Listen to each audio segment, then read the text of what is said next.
Hi everyone. This is a quick short video on formatting the output of your agents in Agent AI.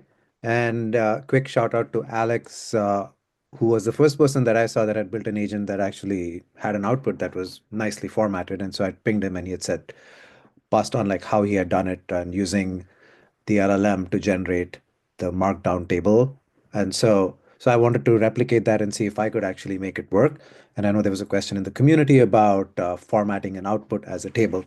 And so this is what it looks like. This is a very simple news agent. You give it a topic.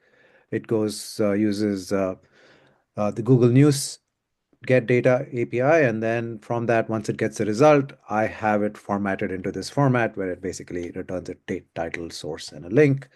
These all work, and it's a nice simple table output. And so if you are interested in knowing how this works, this is my formatted news agent. And if I go into the actions, so I get the input type, enter a topic. Everybody knows how to do that.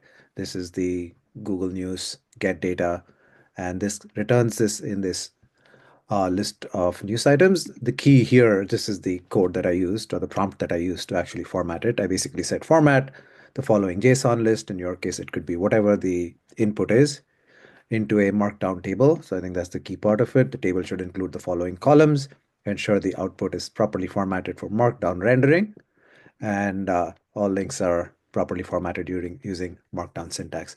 And this is kind of a simple version of the prompt. You could make it more complicated by adding examples of what you really want it to look like.